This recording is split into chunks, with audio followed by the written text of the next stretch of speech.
The TV show, which has the tagline of being the most popular show in America, has now drawn to a close, and with its ending being something that's definitely divided opinions, I thought I'd address the change of Yellowstone over the years and look at why it's perceived to have had a downfall, especially with Season 5 Part 2 coming back and ending the show this year. I'll be looking at the departure of Kevin Costner, how the show almost became a playground for Taylor Sheridan, the loss of the identity in the show, and how the ending, despite being poetic, still felt like something was missing. So without further ado, let's dive into this video and analyze why exactly Yellowstone has fallen from grace. Here is the downfall of Yellowstone explained. Just to let you know, this video will contain spoilers. Kevin Costner leaving. Let's first start by addressing the elephant in the room. Well, it's not really an elephant anymore, but it definitely was at the time, and this is probably the largest reason as to why Yellowstone ended up dipping in quality at such a rapid pace, and why the story ended up going in a direction that it was never planned on going in. And this all stemmed from Kevin Costner departing the show partway through Season 5. Kevin Costner as John Dutton was the heart and soul of Yellowstone. He was the core piece of the family dynamic, and everything that happened pretty much revolved around him. Even in the most recent season, when he was no longer in it, the story was still centered around him. It was focused around his death and how it impacted the rest of the family members from an emotional perspective, but also a financial perspective too. So it really showed that without him, there was nowhere for the story to go, other than towards its end. The story throughout the entirety of the show had many of the characters off doing their own things, and we even saw flashbacks throughout the years which allowed us to gain a deeper understanding of the characters before the present day, something that was definitely missed in Season 5 Part 2. But what Kevin Costner leaving the show did was it made the characters that we were usually used to seeing having their actions revolving around him with their stories. It made them go free and wild because we didn't care about them as much as we did John Dutton, and it meant that the stakes didn't feel as high and the emotional attachment wasn't there as much. Take Beth for example. She was always a loose cannon, and that was something that many of us loved and also hated about the character. But with John Dutton being gone, we didn't see the loose cannon side of Beth at all in Season 5 Part 2. There was no fear that she was going to let her father down, and she was left with real-world problems that she couldn't fall back on her father with. Whilst it was nice to see a more mature side to Beth and a side to her which had more maternal instincts, I did miss the Beth that we came to know. I think the same can be said about all of the characters in the show. They were in a constant state of mourning and panic about what was going to happen to the ranch, so there wasn't enough emotional range in the characters, and it was just like everything was in this somber, sad state where they were building towards an ending that never should have been happening at the time that it did.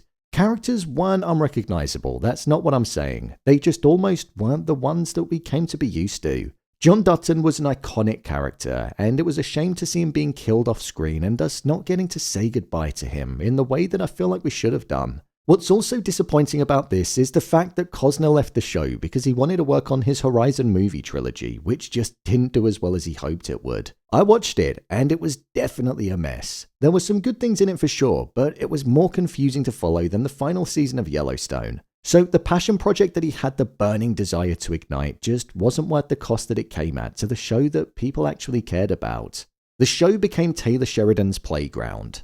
The first 4 seasons and part 1 of Season 5 of Yellowstone had a rich story to it, and despite many people referring to it as a soap opera and it having similar traits to what one would usually have, it did go deeper than that. Granted, the story was very much based around, I want your land, no, you can't have it, and then feuds would be sparked with other stories also taking place on the side. Outside of that, there was enough for it to feel like there was depth to the stories that we were watching. However, within the most recent part of Season 5, it very much felt like Taylor Sheridan was just using the show like it was his own personal playground. He injected himself into a large part of the story towards the end of Season 5, arguably the most important time of the show because it was coming to an end. There were scenes where the character Travis would just be on screen acting like the biggest bro that there could possibly be. Pool parties that were just filled with women, him showing off how well he could ride, and what felt like a large amount of product placement for items that the 4-6's ranch sold, the very ranch that he owns in real life.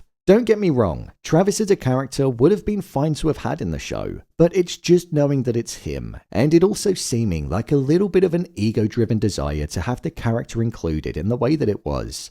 He's done it in his other shows before, and even within 1883 when he appeared as Charlie, it worked really well. But this time round, it just felt extremely off for me, and it felt like he was just almost doing whatever he wanted and was treating the setting like a playground. Yellowstone is his brainchild, and technically he can do what he wants to it, but I don't know, it just didn't really sit right with me, and I know for a fact it didn't sit right with many other people too. The introduction of the spin-offs.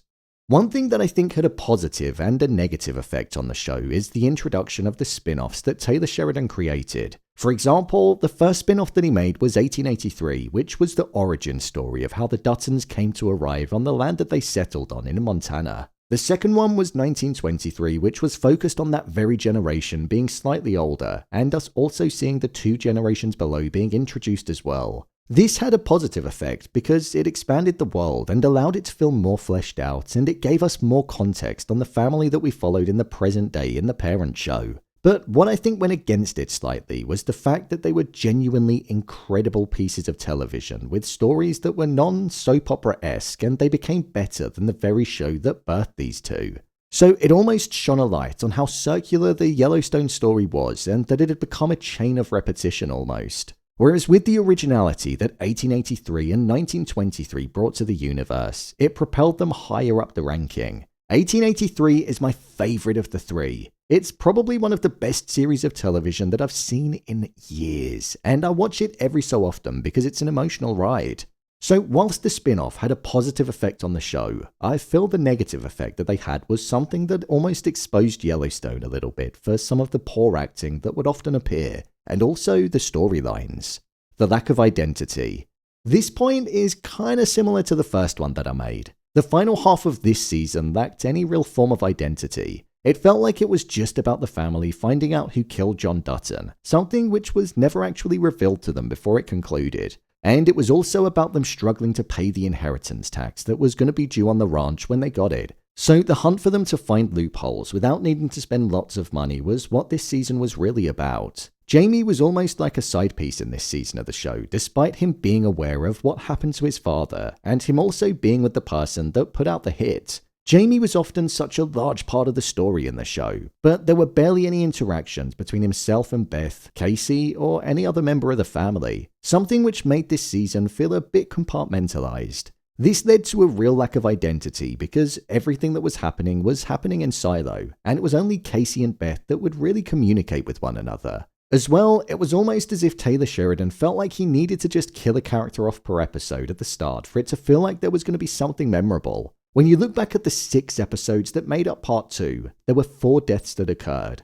So out of 6 episodes, 4 people died. John Dutton, Sarah, Colby, and then Jamie. And even Jamie's death felt a little bit anticlimactic because he was kept separate for pretty much the entirety of the season. This was a death that felt like it was seasons in the making, and don't get me wrong, the bloody environment and the fight that took place was epic to watch, but the emotional weight of the death should have definitely hit harder. The ending.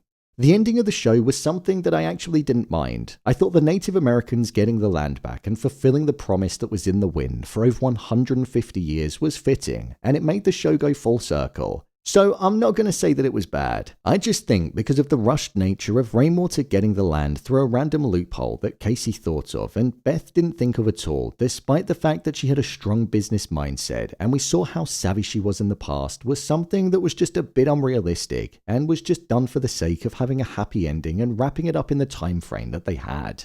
Yellowstone is a show that became one of the most popular shows in the United States, but in the short span of 6 episodes, it tarnished its legacy. And even though it had a poetic ending, the cracks that formed in the show behind the scenes, which then filtered through to the story that we watched unfold, were unavoidable. I will look back on Yellowstone fondly, and with spin-offs being on the horizon, such as Season 2 of 1923, Season 1 of 1944, and also The Madison, there's plenty for us to look forward to in the future for the Yellowstone universe. So, there you have it, the downfall of Yellowstone explained.